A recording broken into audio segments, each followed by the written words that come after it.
স্বাগত নিউজরুম সংলাপে। সঙ্গে আছি আমি ফখরুল ইসলাম। খবর ও খবরের বিশ্লেষণ নিয়ে আজকের অনুষ্ঠানে আমাদের সঙ্গে ভার্চুয়ালি দুজন অতিথিকে আমরা যুক্ত করেছি। আমাদের সঙ্গে যুক্ত হয়েছেন প্রণব সাহা, সম্পাদক ডিভিসি টেলিভিশন। একই সঙ্গে যুক্ত হয়েছেন ইলিয়াস খান, সাধারণ সম্পাদক জাতীয় প্রেস ক্লাব। আপনাদের দুজনকে স্বাগত জানাচ্ছি। প্রিয় দর্শক, আপনারা থাকুন আমাদের সঙ্গে পুরো আলোচনা করব। তবে তার আগে আজ প্রকাশিত কয়েকটি পত্রিকার প্রধান প্রধান শিরোনাম শুরুতেই জানিয়ে দিতে চাই। প্রথমে বাংলাদেশ প্রতিদিন প্রধান শিরোনাম করেছে, কাল থেকে কঠোর লকডাউন, গণপরিবহন ও সরকারি বেসরকারি প্রতিষ্ঠান বন্ধ, স্বাস্থ্যবিধি মেনে চলবে শিল্প ও কলকারখানা, না মানলে ব্যবস্থা, জরুরি প্রয়োজন ছাড়া বের হওয়া যাবে না। লকডাউন নিয়ে প্রধান শিরোনাম করেছে বাংলাদেশ প্রতিদিন। এরপর আরও বেশ কয়েকটি শিরোনাম রয়েছে। কাল রোজা শুরু হতে পারে বাংলাদেশে, সৌদি আরবে আজ, শান্তি রক্ষার নতুন চ্যালেঞ্জ মোকাবেলায় প্রশিক্ষণের বিকল্প নেই, প্রধানমন্ত্রী। বাবুনগরী সহ ৪৩ জনের বিরুদ্ধে প্রতিবেদন, আল্লামা শফির মৃত্যুর দায় পেয়েছে পিবিআই, মামুনুল সহ অনেকে বাদ। ছিল বাংলাদেশ প্রতিদিনের প্রধান শিরোনাম। এরপর কালের কণ্ঠ শিরোনাম করেছে, বাস্তবায়নই বড় চ্যালেঞ্জ, কাল থেকে ৮ দিনের লকডাউন নিয়ে কালের কণ্ঠ প্রধান শিরোনাম করেছে। কারণ এখন আসলে করোনা প্রসঙ্গটি সবচেয়ে গুরুত্বপূর্ণ খবরের তালিকায়। ২৪ ঘন্টায় সর্বোচ্চ ৮৩ জনের মৃত্যু, শনাক্ত ফের ৭,০০০ ছাড়ালো। এটি আরও একটি শিরোনাম। এবং কালের কণ্ঠ লকডাউনে বন্ধ বা চলতে পারবে না এই ধরনের বেশ কয়েকটি তারা ধাপ দিয়েছে। সব সরকারি বেসরকারি অফিস, আর্থিক প্রতিষ্ঠান বন্ধ থাকবে। ওষুধ ও নিত্য প্রয়োজনীয় দ্রব্যাদি কেনা, চিকিৎসা, মৃতদেহ দাফন, সৎকার এসব জরুরি কাজ ছাড়া বাড়ির বাইরে বেরোনো বন্ধ থাকবে। এবং চলতে পারবে শিল্প, কলকারখানা, নিজস্ব ব্যবস্থাপনা, আইন শৃঙ্খলা ও জরুরি পরিষেবার সঙ্গে যুক্ত ব্যক্তি ও যানবাহন। এ ছিল কালের কণ্ঠের শিরোনাম। এরপর ডেইলি সান শিরোনাম করেছে, complete lockdown from tomorrow. Lockdown নিয়ে এটি প্রধান শিরোনাম করেছে Daily Sun. People living capital by any means ahead of strict lockdown ছিল ডেইলি সানের শিরোনাম। আমরা আলোচনায় ফিরতে চাই। আমাদের সঙ্গে দুজন অতিথি ইতিমধ্যে যুক্ত আছেন। আমরা শুরুতে প্রণব শাহ, আপনাকে দিয়ে শুরু করতে চাই। আজ আমরা সর্বোচ্চ মৃত্যুর রেকর্ড আমরা দেখলাম বাংলাদেশে করোনায়। ৮৩ জন মৃত্যুবরণ করেছে গত ২৪ ঘন্টায় এবং শনাক্ত আমরা দেখেছি যে ৭,০০০-এর বেশি। এখন আসলে প্রতিদিনই রেকর্ড ছাড়াচ্ছে করোনার সংক্রমণ। বাংলাদেশ একটি ভয়াবহ পরিস্থিতি অতিক্রম করছে। আমরা এখন যে পরিস্থিতি বাংলাদেশের আমরা লক্ষ্য করছি, যেটি আমরা ইতালিতে আমরা দেখেছি করোনার শুরুর দিকে, যুক্তরাষ্ট্রে দেখেছি, এখন আসলে বাংলাদেশকে কঠিন সময় পার করছে। কোন দিকে আমরা আসলে যাচ্ছি, কিংবা যে লকডাউন আসছে আগামীকাল থেকে, সেখানে আসলে মানুষের মধ্যে এখনই আমরা কোনো ধরনের যে সতর্কতা সেটি অনেকটাই আমরা দেখছি না। আসলে কি বলবেন? সাংবাদিক হিসেবে অনুসন্ধিৎসা এবং সন্দেহ যে আমাদের মনে জাগে সবসময়, সেটা দিয়ে শুরু করতে চাই। দেখেন, আমি মনে করি যে লকডাউনের কথা, যদিও সেটা রাজনৈতিক পরিভাষা, কারণ আমাদের এখন আজকে পর্যন্ত যে প্রজ্ঞাপন আমরা পেয়েছি মন্ত্রিপরিষদ বিভাগ থেকে, সেখানে কোনো লকডাউনের ব্যাপার নেই, সেখানে বিধিনিষেধ আরোপের কথা বলা হয়েছে। কিন্তু আমাদের রাজনৈতিক নেতৃত্ব ওবায়দুল কাদের সড়ক পরিবহন সেতু মন্ত্রী এবং আওয়ামী লীগের সাধারণ সম্পাদক, জনপ্রশাসন মন্ত্রী, এমনকি প্রধানমন্ত্রী সংসদ বলে লকডাউন হবে, কঠোর হবে, সর্বাত্মক হরতালের কথা বলতো আগে, এখন সর্বাত্মক লকডাউনের কথা বলছেন রাজনৈতিক নেতৃত্ব, কিন্তু প্রশাসনিক ভাবে এটাকে লকডাউন বলা হচ্ছে না। এই যে একটি আমি বলবো যে একটি সন্দেহ বা এই যে একটি দুই রকম ভাষা প্রয়োগ, এতেই কিন্তু আমাদের যে মূল উদ্দেশ্য, যে আমরা একদমই চলাচল মানুষের বন্ধ করতে চাই, মানুষের সামাজিক সমাবেশ বন্ধ করতে চাই, একজনের সাথে আরেকজনের শারীরিক দূরত্ব বাড়াতে চাই, এই কথাগুলো কতটা মেনে চলবে মানুষ, সেটা কিন্তু সন্দেহ থেকে যাচ্ছে। তারপরে গতবারও আমরা দেখেছি যে সাধারণ ছুটি ঘোষণা করে মানুষ সব ঢাকার বাইরে চলে গিয়েছে। আজকে একটি ভাষা এসেছে যেটি আনুষ্ঠানিকভাবে সরকারি ভাষা হিসেবে ঠিক আছে, কর্মস্থল ত্যাগ করা যাবে না। অনেক লক্ষণ করেছে আজকে। কর্মস্থল মানে কি? সরকারি অফিস আদালত বন্ধ, তাহলে কি তারা সবাই অফিসে থাকবে? এটা আসলে স্টেশন ত্যাগ করা যাবে না। মানে আপনি যদি ঢাকায় পোস্টিং হয়, তাহলে আপনি ঢাকায় থাকবেন, ঢাকার বাইরে যাবেন না। রাজশাহীতে যিনি সরকারি কর্মচারী আছেন, উনি এই সরকারি ছুটির কারণে রাজশাহী থেকে তার অন্য জেলায় চলে যেতে পারবেন। এই যে নানা রকম ভাষার মানে মারপ্যাচ থাকে। এবং দেখেন, এখনো আমরা দেখছি, আজকেও আমরা মহাসড়ক থেকে সরাসরি সম্প্রচার করেছি যে মানুষ ঢাকা ছেড়ে চলে যাচ্ছে। এটা বাস্তবতা। অনেক লোক থাকেন যাদের ডেইলি কোনো আয় না হলে তারা থাকার অবস্থা তাদের নাই। তারা মনে করে যে তাদের গ্রামের বাড়িতে চলে গিয়ে থাকাই ভালো, কারণ ঢাকা শহরে তারা 7 দিন আয় করবেন কি, খাবেন কি। এখন এদের সকলের জন্য খাবারের ব্যবস্থা হবে কিনা আমরা কিন্তু সেই প্রজ্ঞাপনই বলেন বা সরকারি ঘোষণায় বলেন বা রাজনৈতিক নেতাদের, সরকারি দলের বা ক্ষমতাসীন দলের নেতাদের মুখে কিন্তু সেরকম কোনো ভাষা আমরা দেখছি না। ফলে একটা সন্দেহ থেকে যাচ্ছে যে এই লকডাউন যদি হয়, যদি আমার আয় না থাকে, যদি আমি ডেইলি রোজের কাজ করি, যদি আমি ইট ভাঙার কাজ করি, যদি আমি রাজমিস্ত্রির কাজ করি, যদি আমি রিক্সা চালাই, তাহলে আমার আয়ের পথ আমি খেতে পারবো কিনা, এই প্রশ্নগুলোর কিন্তু কোনো জবাব হচ্ছে না। আমরা আগে মনে করেছিলাম যে একটি সাধারণ কাগজ না দিয়ে যেটি রাজনৈতিক কর্তৃপক্ষ যদি কেউ ভালো করে একটি ব্রিফ করতো, যেমন শ্রম প্রতিমন্ত্রী একটি করেছেন যে শিল্প কারখানা যে খোলা থাকবে সেখানে তারা স্বাস্থ্যবিধি মানছেন কিনা, তারা যথাযথ নিয়ম মানছেন কিনা সেটি মনিটর করার জন্য 23টি টিম তারা গঠন করেছে। আমরা বলতে চাই যে এই সাধারণ মানুষ, খেটে খাওয়া মানুষদের হাতে খাদ্য পৌঁছাবে কিনা তার কোনো ঘোষণা আমরা দেখলাম না, বা একদম যে মানুষের ডেইলি আয় বন্ধ হয়ে যাবে তার জন্য কি ব্যবস্থা হবে সেই ঘোষণা কিন্তু আমরা দেখলাম না। আমরা হয়তো কালকে হয়তো এরকম ঘোষণা আমরা আশা করছি যে কেউ বলবেন সরকারের পক্ষ থেকে বা মন্ত্রিসভার কোনো সদস্য বা রাজনৈতিক কেউ কোনো কর্তৃপক্ষ, কারণ মানুষের মধ্যে এগুলো খুব প্রশ্ন থাকে। সকাল থেকে প্রশ্ন ছিল যে হোটেল রেস্তোরাঁ কি হবে, কারণ আপনি জানেন যে একই সঙ্গে যেদিন থেকে এই সর্বাত্মক লকডাউন এবং সরকারি প্রজ্ঞাপনের ভাষা কঠোর বিধিনিষেধ, সেই দিন থেকে রোজা শুরু হচ্ছে এবং রোজা মানে একটি ইফতার এবং সেহরি। বহুত লোক আছেন ঢাকা শহরে থাকেন যাদের বাসা বাড়িতে রান্নার ব্যবস্থা নাই, রান্নার ব্যবস্থা নাই, তারা অনেকেই মেস জীবন থাকে এবং তাদের বেশিরভাগই হোটেলের উপরে নির্ভর করতে হয়। তা সেটি একটি পরিষ্কার হয়েছে যে রেস্তোরাঁ খোলা থাকবে দুপুর 12টা থেকে সন্ধ্যা 7টা পর্যন্ত, যেটি ইফতারের জন্য, এবং রাত 12টা থেকে সকাল 6টা পর্যন্ত, যেটি সেহরির জন্য। নিশ্চয়ই এটি একটি ভালো পদক্ষেপ। আমরা মনে করি এই সমস্ত বিষয় পরিষ্কার হওয়া উচিত। আর যেটি পরিষ্কার হওয়া উচিত সেটি হলো যে সাধারণ মানুষের, খেটে খাওয়া মানুষ হিসেবে এটি। আর যেটি সবসময় বলা হচ্ছে, দেখেন আমি আরো একটু আগাম খবর দিতে চাই, কালকে 2টি সংবাদ সম্মেলন ডেকেছে এলিফ্যান্ট রোডের ব্যবসায়ী ঐক্য পরিষদ এবং দোকান মালিক সমিতি ফেডারেশন, যেটা নেতৃত্বে আছেন হেলাল উদ্দিন, সাবেক পরিচালক, সভাপতি বিসিএফ। তারা ডাকছেন মানে সংবাদ সম্মেলন। আমরা আশা করছি যে তারা দাবি জানাবে যে তাদেরকেও সীমিত আকারে খোলার ব্যবস্থা করা হোক দোকানপাটের ঈদের আগ পর্যন্ত। আমরা সেই দাবি জানাতে পারেন বলে আমরা আভাস পাচ্ছি, কিন্তু সেই আহ্বান আসে এবং সরকার সেটা কিভাবে করবেন আমরা ঠিক জানি না। কারণ প্রথমে বলা হয়েছিল যে গার্মেন্টসও চলবে না, কোনো শিল্প কারখানা চলবে না, কিন্তু শিল্প মালিকদের চাপে পড়লে হয়তো আমাদের মন্ত্রিসভার সদস্যরা খুব মনক্ষুণ্ণ হবেন। যাই হোক, তাদের আহ্বানই বলি, তারা কিন্তু নমনীয় হয়েছে, সকল শিল্প কারখানা খুলে দেওয়া হয়েছে। কারণ বিজেএমই, বিকেএমই, বিটিএমই সহ রপ্তানি কারক সমিতি তারা বলেছে 54,000 কোটি টাকা খরচ হবে যদি সর্বাত্মক লকডাউন করে দেওয়া হয় শিল্প কলকারখানা, এবং আমাদের বিদেশি যে রপ্তানি সেটিও বন্ধ হয়ে যাবে। এই কারণে কিন্তু সরকার একটি নমনীয় হয়ে শিল্প কলকারখানা নাম রকম বিধিনিষেধ দিয়ে সেগুলো খুলে দেওয়া হয়েছে। ব্যবসায়ীরা আরো আগ বাড়িয়ে দাবি করে যে যেহেতু গবেষণার রিপোর্ট এসেছে গণমাধ্যমে যে এই করোনা সংক্রমণের মূল কারণের মধ্যে একটি হলো গণপরিবহন এবং একটি হলো বাজার হাট খোলা থাকা, কিন্তু আমরা দেখছি এই প্রজ্ঞাপনে আছে কালকে 9টা থেকে বিকাল পর্যন্ত কাঁচা বাজার খোলা থাকে। তাহলে ওই যে জিনিসটা, এইগুলো কিন্তু পরিষ্কার হলো না। এটি আমি মনে করি যে এটি আরো একটু কম সময় খোলা রাখা যেত, বা একদম 2 দিন সময় আমরা পেয়েছি। কারণ ওবায়দুল কাদের আওয়ামী লীগের সাধারণ সম্পাদক 3 দিন 4 দিন আগেই বলেছেন যে লকডাউন হবে, প্রধানমন্ত্রী একটি আওয়াজ দিয়েছিলেন। তাহলে আমরা 3-7টা দিন কি একদম সবকিছু বন্ধ রাখতে পারতাম না? আজকে আমি একটা বাক্য বলতে চাই যে আমরা আসলে জীবিকার জন্য জীবনের ঝুঁকি নিয়ে নিলাম কিনা অনেক বেশি। আমরা সবাই জীবিকার কথা বলছি, তাহলে আমরা জীবিকার জন্য জীবনের ঝুঁকি নিলাম। আজকে 83 জন মৃত্যুবরণ করেছেন, এবং এটি বলা হচ্ছে, জনস্বাস্থ্য বিশেষজ্ঞরা বলছেন, হাসপাতালের পরিচালকরা বলছেন যে দেরি করে আসছে এবং হাসপাতালের চিকিৎসা দেওয়া যাচ্ছে না, সেই জন্য কিন্তু মৃত্যুর সংখ্যা বেড়ে যাচ্ছে।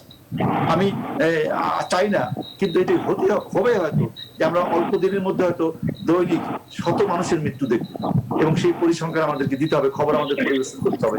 আপনি জানেন যে আমরা অনেক স্বস্তিতে ছিলাম এই জন্য যে যুক্তরাষ্ট্রের মতন উন্নত দেশে 6 লাখের বেশি মানুষ মারা গেছে, আর আমাদের এখন পর্যন্ত 5 লাখের বেশি শনাক্ত হয়েছে। মৃত্যু এখন পর্যন্ত আমাদের 5,000-এর বেশি হয়ে আছে, 6,000-এর কাছে, 6,000-এর মতন। এই যে স্বস্তির জায়গাটি, এইবার কিন্তু সেই স্বস্তির জায়গাটি আমাদের থাকছে না। এখন যে হারে আসলে বাড়ছে, আমি একটু আপনার সঙ্গে যদি যুক্ত করি, আমরা যে কারণে আসলে লকডাউন দিচ্ছি বা 8 দিনের জন্যই যদি দেওয়া হয়ে থাকে, সেক্ষেত্রে আসলে যে সচেতনতার জন্য বা সংক্রমণ কমাতে বা মৃত্যু ঠেকাতে, সেটিকে আসলে আমরা আমাদের মধ্যে সচেতনতা এসেছে কিনা আপনার কাছে কি মনে হয়? আর্থিক বিষয় নিয়ে নিশ্চয়ই আপনি বলবেন। না, এটা আমি বলবো। জি, জনাব প্রণব শাহ, আপনি যদি বলেন।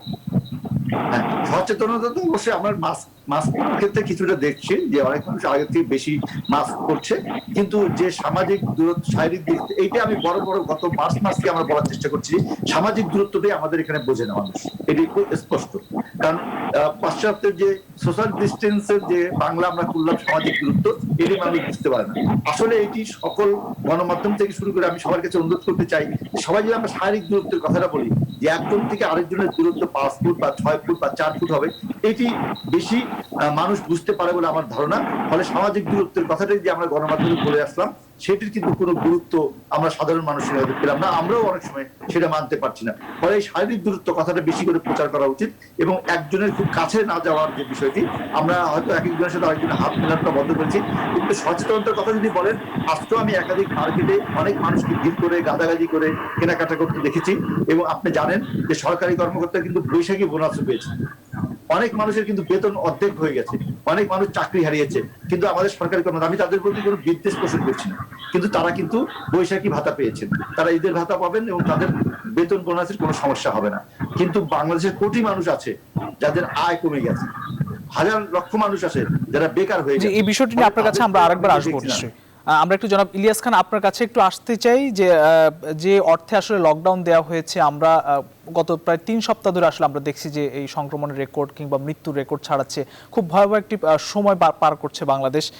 মানুষের মধ্যে সচেতনতা আপনি কতটা দেখছেন, বা কতটা সম্ভব আসলে 8 দিনে সংক্রমণ ঠেকানোর যে ব্যবস্থাপনা লকডাউন দেওয়া হয়েছে, সেটা আসলে কতটা কার্যকর হবে বলে আপনার কাছে মনে হয়, কি বলবেন? আপনাকে ধন্যবাদ। নানা ধরনের চেষ্টা চলছে, কিন্তু সমন্বয় নেই আমার কাছে মনে হচ্ছে। দাদা যে একটু বললেন, আমরাও জানি গার্মেন্ট শিল্প কারখানা খোলা রাখা হয়েছে। আমি পরিবহন লকডাউন দিলাম। ওই গার্মেন্ট শিল্প কারখানা যা চাকরি করে তার কিভাবে অফিসে যাবেন? বলবেন যে এক একটা গার্মেন্টস, এমন গার্মেন্টস 5,000 10,000 ওয়ার্কার আছে, তারা কি সবাই গার্মেন্টস সঙ্গে থাকে?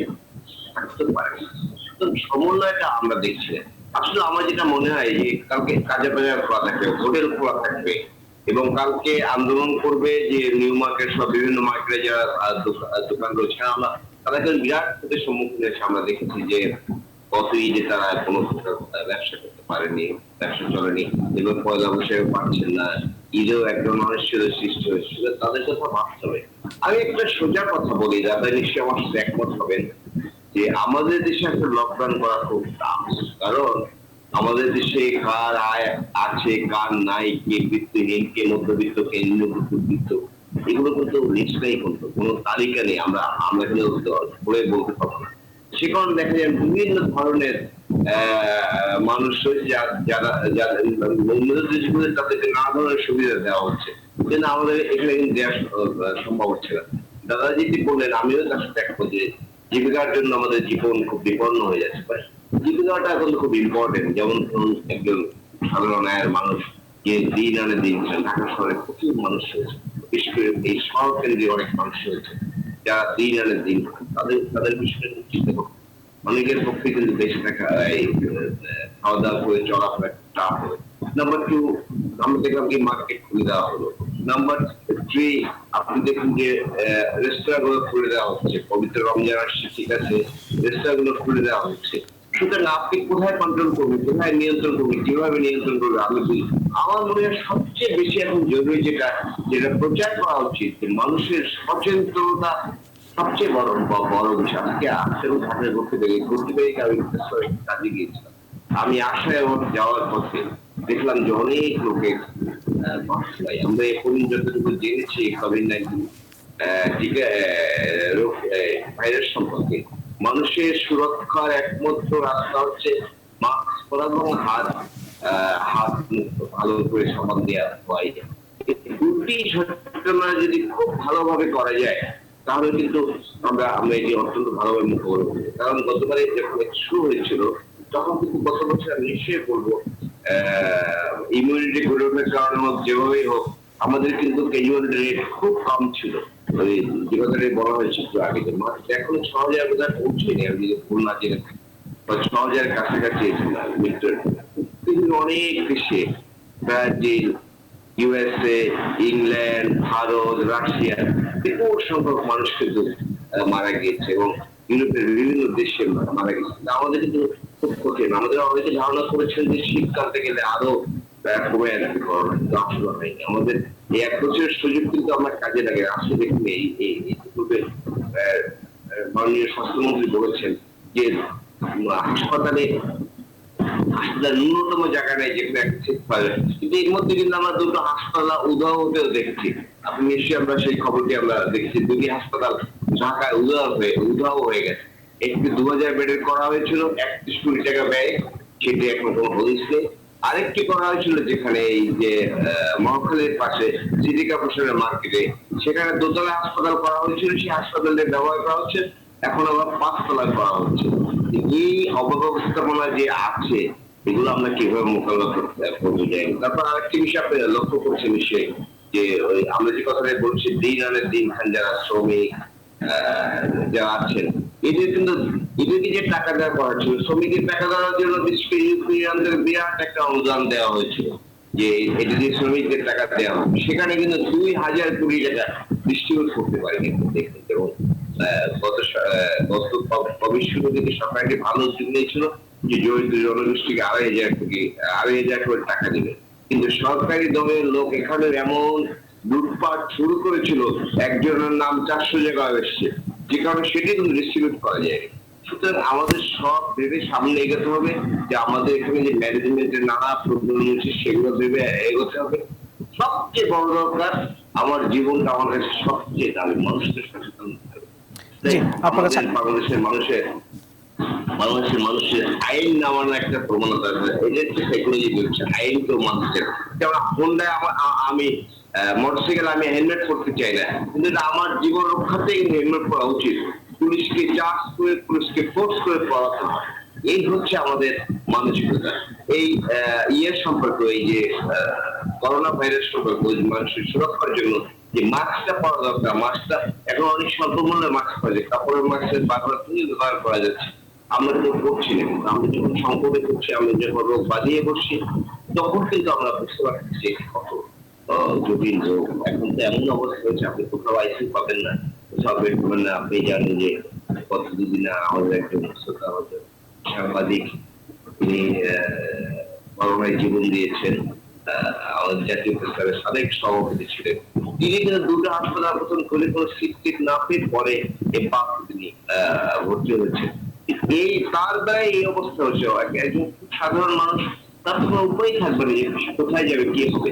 সুতরাং আমরা সরকারের প্রতি, সরকারের দিকে না তাকিয়ে থেকে বা বিরোধী দল দিকে না তাকিয়ে থেকে, কোনো দিকে না তাকিয়ে থেকে আমাদের সচেতন হওয়াটা সবচেয়ে বেশি জরুরি। এবং এটি সামাজিক একটা আন্দোলন গড়ে তোলা উচিত, মানুষকে সচেতন করা প্রয়োজনে। রাজধানী যে রাস্তার মোড়গুলো রয়েছে, সেখানে নির্ধারিত দূরত্ব মেনটেন করে বিভিন্ন যানবাহন, অন্যান্য রিক্সা চালক বা ভ্যান চালক বা অন্যান্য যানবাহন দিয়ে যাচ্ছে, তাদেরকে বোঝানো উচিত যে আপনার সিকিউরিটির জন্য, আপনার পরিবারের সিকিউরিটির জন্য আপনার মাস্ক পরা উচিত এবং বাসায় গিয়ে হাত ধোয়া উচিত ভালোভাবে, যাতে এই রোগটি আমাদের। জি, আপনার কাছে আসবো আমরা। জনাব প্রণব শাহ, আপনার কাছে একটু আসতে চাই। আপনি মানুষের যে লকডাউন কিংবা এই যে করোনার কারণে মানুষের আর্থিক ক্ষতির কথা বললেন। আর্থিকভাবে আসলে নিশ্চয়ই আমরা শুরুর দিক থেকে দেখেছি যে অনেকে কর্মহীন হয়ে পড়েছে, আর্থিকভাবে ক্ষতির মুখে পড়ছে। এখন আসলে নতুন করে লকডাউনের কারণে অনেকে আরও ক্ষতির মুখে পড়বেন। সরকার সারা দেশে কর্মহীন পরিবারকে 572 কোটি টাকার বেশি সহায়তার একটি ঘোষণা দিয়েছে, যেটি আসলে যারা কর্মহীন পরিবার তাদেরকে 500 টাকা করে দেওয়া হবে। এছাড়া আরও অন্যান্য খাদ্যপণ্য দেওয়া হবে। এটি আসলে কতটা চাহিদা পূরণ করতে পারবে বলে মনে করেন, কিংবা এই ক্ষেত্রে আসলে একটি সুষ্ঠু ব্যবস্থাপনা বা বন্টনের একটি বিষয় রয়েছে, এই নিয়ে যদি একটু সংক্ষেপে বলেন। প্রথমত আমি বলবো, যে টাকাটি দেওয়ার পরিকল্পনা করা হয়েছে সেটি যেন সঠিকভাবে হয়। কত লোককে দিতে পারবেন সেই আশা আমি করি না। একটু আগে আমি আমাদের জনপ্রশাসন প্রতিমন্ত্রীর বক্তব্য শুনছিলাম অন্য একটি টেলিভিশন, উনি হিসাব দিচ্ছিলাম যে কাকে কত দিবে। কাজের বিনিময়ে খাদ্যের কর্মসূচি আছে, আমাদের অন্য অনেক সহায়তা আছে, ত্রাণ দুর্যোগ ব্যবস্থাপনা মন্ত্রণালয় অনেক কাজ করবে, আমরা এটা জানি, এটা সম্ভব। কিন্তু আমার কথা হলো যে কতটা দিতে পারবেন আপনি, এবং কতটা দুর্নীতিহীন ভাবে দিতে পারবেন, কতটা মানে যত জায়গায় যথাযথ মানুষের কাছে পৌঁছবে। আমরা গত সপ্তাহে একটা রিপোর্ট করেছিলাম, হোলি আর্টিজান ঘটনার মামলায় জঙ্গি হিসেবে যে মানে আসামি ছিল, তার পরিবার সরকারের সাহায্য পুষ্ট ঘর পেয়েছে। এই রিপোর্ট আমরা করেছি। আজকের দৈনিক পত্রিকা প্রথম আলোতে খবর আছে যে স্বাস্থ্য মন্ত্রণালয়ের বিশেষ জরুরি নিয়োগের ক্ষেত্রে 1 কোটি টাকা ঘুষ দেওয়ার অফার দেওয়া হয়েছে এবং আরো দিবে 79 নম্বর যে পেয়েছে লিখিত পরীক্ষায় সে মৌখিক পরীক্ষায় কোনো নম্বর পাচ্ছে না। এই যে ঘটনাগুলো হচ্ছে দেখেন, 1 বছর আগে স্বাস্থ্য বিভাগ, এবং আমি বলবো এখন আগামী বাজেটের মানে 2021-22 অর্থ বছরের বাজেটের কাজ চলছে, মতামত নেওয়া চলছেন, আমরা হিসাব কানুন করছি, কিন্তু 2020-21 অর্থ বছরের যে অর্থ বছরটি শেষ হচ্ছে 30শে জুন, সেখানে 10,000 কোটি টাকা বরাদ্দ ছিল বাজেটে শুধু স্বাস্থ্যের, শুধু করোনার জন্য। কিন্তু আমরা রিপোর্ট করছি যে কেন্দ্রীয় ওষুধাগার আইসিইউ বেড কিনেছে, আইসিইউ যন্ত্রপাতি কিনেছে এবং তার অর্ধেক বিতরণ হয়েছে, বাকি অর্ধেক গুদামবন্দি হয়ে আছে। কেন? এই সমস্ত বেডের সঙ্গে যে সমস্ত যন্ত্রপাতি লাগবে সেগুলো এবং এগুলো স্থাপনের জন্য যে টাকা লাগবে সেটার বরাদ্দ নেই। খুলনা থেকে আমাদের রিপোর্ট পাঠিয়েছেন যে বেড গিয়েছে, যন্ত্রপাতি গিয়েছে, কিন্তু টাকা বরাদ্দ হয় না, জন্য সেগুলো স্থাপন করা যাচ্ছে না। ফলে ইলিয়াস একটু আগে বললেন, আজকে যদি খবর পড়েন আপনি, আমাদের হাসান শাহরির কথা উনি উল্লেখ করলেন, আজকে যদি খবর নেন কোন সরকারি হাসপাতালে এই মুহূর্তে আইসিইউ নাই। খোদা না করুক আপনি, আমি বা ইলিয়াস, আমরা 3 জনের কেউ যদি আগামীকাল অসুস্থ হই, আমাদের 3 জনের কেউই একটি আইসিইউ বেডের ব্যবস্থা করতে পারবেন না। এটা হলো বর্তমান বাস্তবতা। তাহলে এই যে 10,000 কোটি টাকা আমার বরাদ্দ থাকবে, আমি আইসিইউ বেড কিনলাম, আমার সিএমএইচডির পরিচালক বলছেন যে আমাদের যথেষ্ট বেড আছে, চাইলে আমি বেড দিতে পারবো, কিন্তু বেড দিতে পারবেন, বেড বসানোর এবং অন্যান্য যন্ত্রপাতি বসানোর টাকা দিতে পারছেন না আপনি, তাহলে আমার 10,000 কোটি টাকার হিসাব চাই আমি। গত অর্থ বছরে যদি 30শে জুন শেষ হবে, করোনার জন্য বিশেষ 10,000 কোটি টাকা বরাদ্দ, সেই বরাদ্দ দিয়ে আমরা 1 বছরে কেন আইসিইউর সংখ্যা বাড়াতে পারলাম না যথেষ্ট, কেন আমি শয্যার সংখ্যা বাড়াতে পারলাম না, কেন আমার যখন সংক্রমণ 5,000 থেকে 7,000 পৌঁছলো তখন ঢাকা শহরের কোনো করোনা কোভিড ডেডিকেটেড হাসপাতালে কেন সিট নেই, কেন আইসিইউ নাই। আমার জেলাগুলোর খবর যদি আপনি নেন, আমরা জেলার খবরগুলো প্রচার করছি, বিভাগীয় শহর এবং 8টি বিভাগের 8টি জেলার একটি বিভাগ, 2টি মাত্র মেডিকেল কলেজ, একটি বড় রাজশাহী, সেখানে ডেডিকেটেড হাসপাতাল করা যায়নি।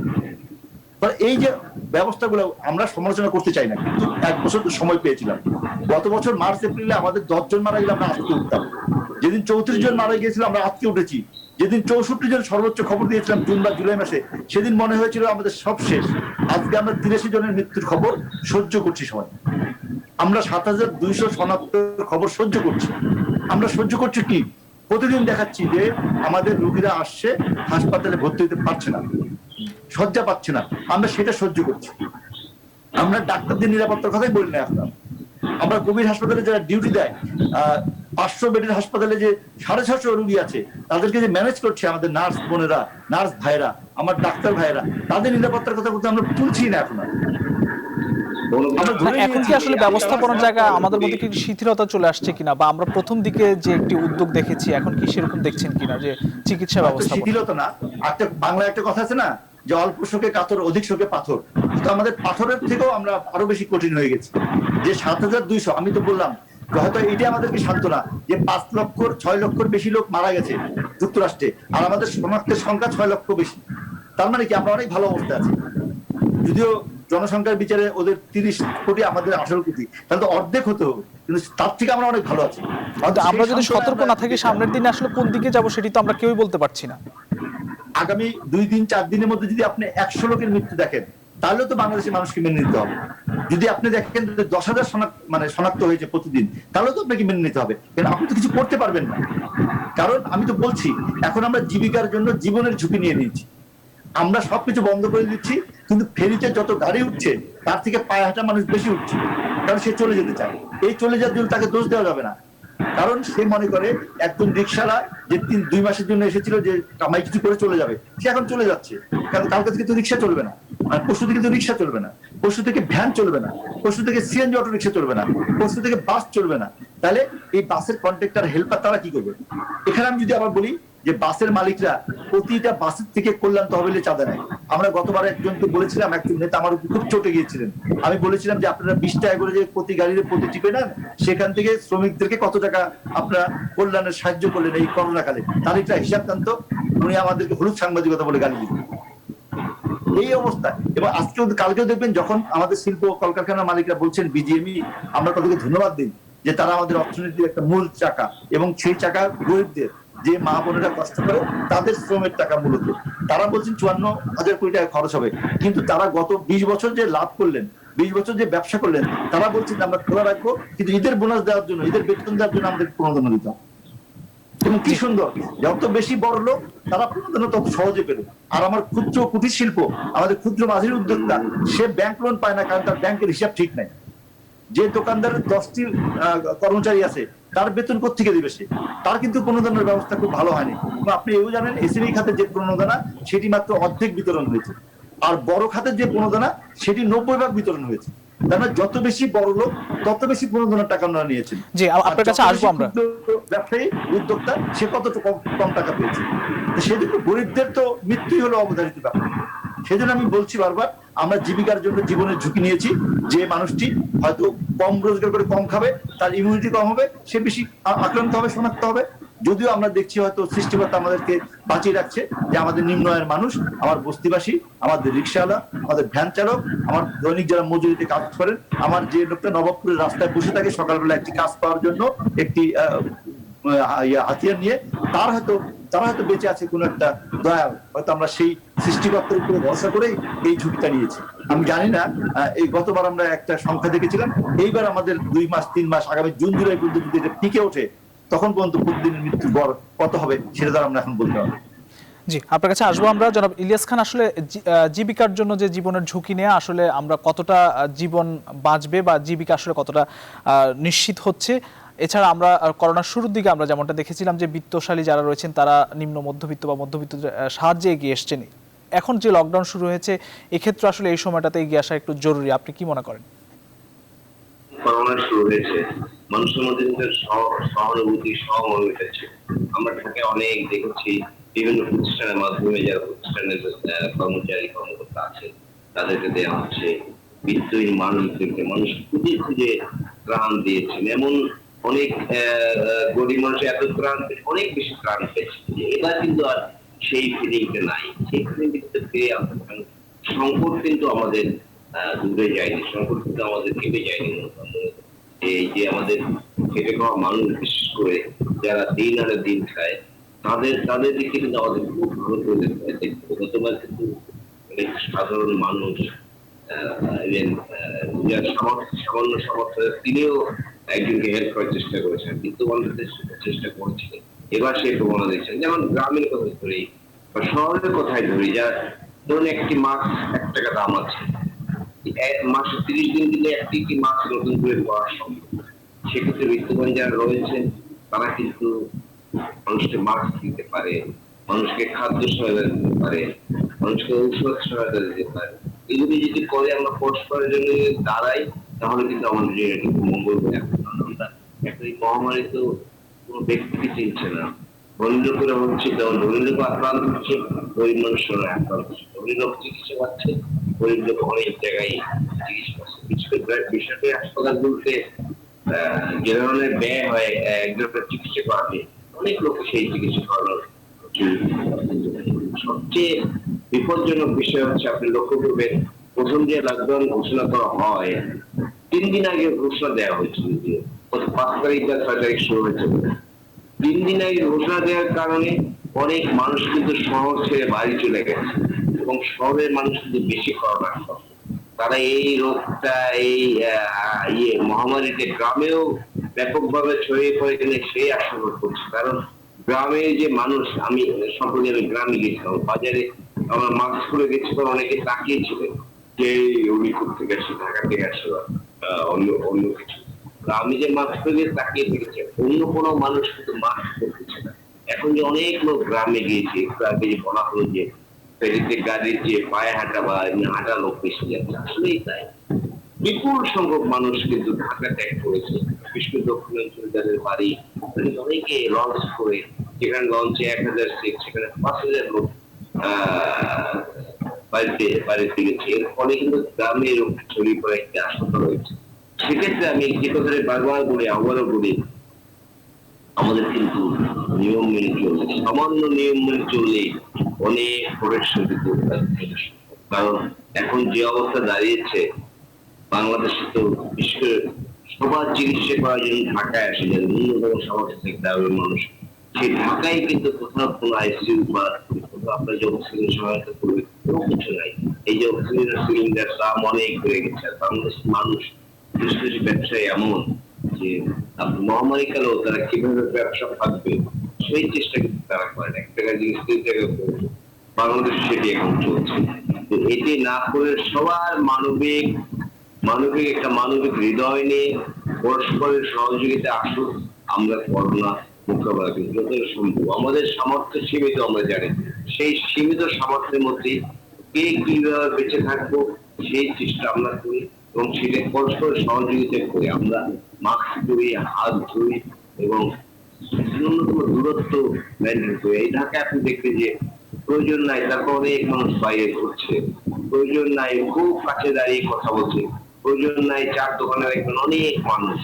এই প্রবণতা আমাদের আসলে যদি না ঠেকাতে পারি, এই বিষয়ে যদি মানুষ সচেতন না হয়, তাহলে কিন্তু আমরা এই রোগ নিয়ন্ত্রণ সম্ভাবনা নাই।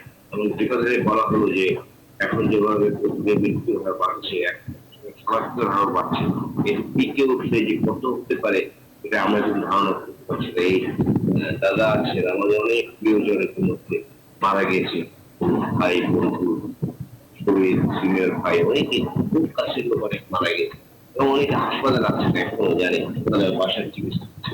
এই মহামারী থেকে আমাদের বাঁচতে আমাদের সবাইকে চেষ্টা করতে হবে, সবাইকে বুঝাতে হবে যে এভাবে যারা একটু সচেতন আছে যেভাবে করোনাটা মোকাবিলা করে যায়।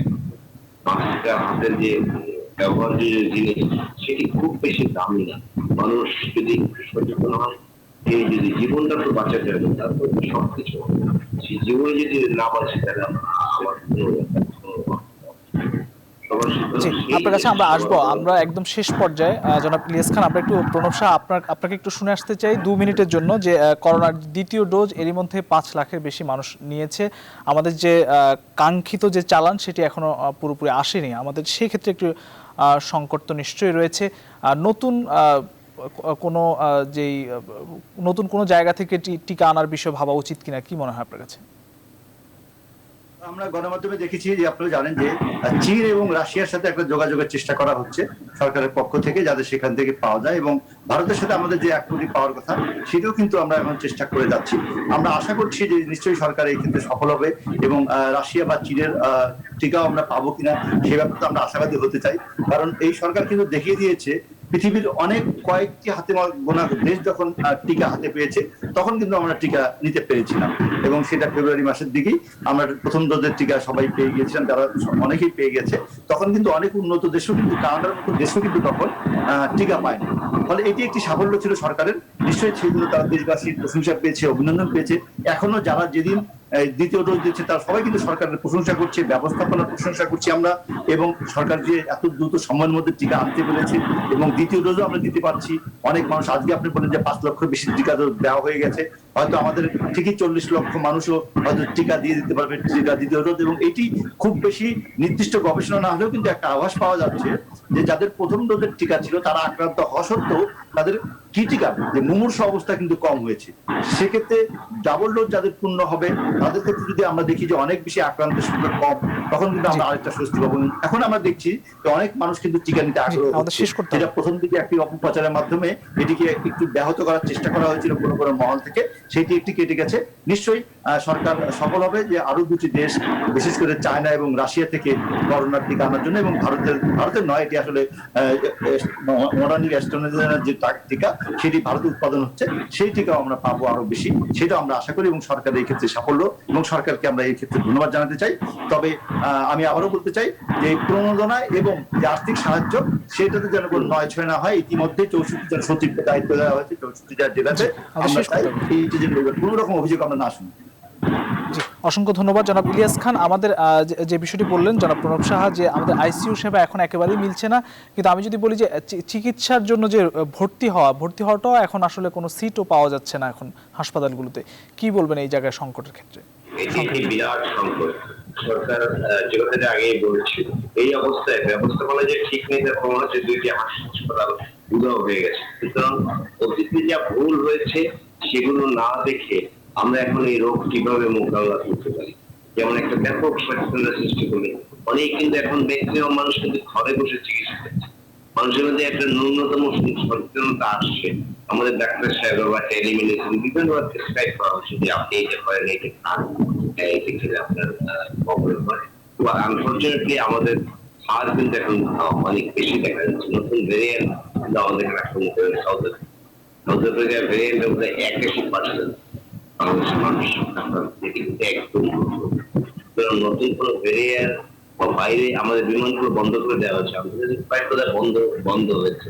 এটি খুব ভালো হয়েছে, কারণ আমাদের এখানে করোনা মূলত ঢুকেছে এয়ারপোর্ট থেকে। কারণ আমরা জানি যে ইংল্যান্ডে যে নতুন ভেরিয়েন্ট সেখানে কয়েকদিন আমি এর কথা সরাসরি কোথায় বলতে চাই, সুষ্ঠু ব্যবস্থা করার চেষ্টা করা উচিত। এবং যে কথাটি বলা হয়েছে টিকা নিয়ে নানা অপপ্রয়াস ছিল, সেটি মানুষের মন থেকে দূর হয়েছে। টিকা যাতে সবাই নেয় বা যত মানুষ পান তাদের চেষ্টা করা। আর জি, আমাদের সময় একবারই শেষ। নতুন করে জি, অসংখ্য ধন্যবাদ জনাব ইলিয়াস খান এবং প্রণব সাহা, আপনাদের দুজনকে আবারও ধন্যবাদ জানাচ্ছি। প্রিয় দর্শক, নিউজরুম সংলাপ আজ এ পর্যন্তই। আগামীকাল আবারও দেখা হবে একই সময়। শুভরাত্রি।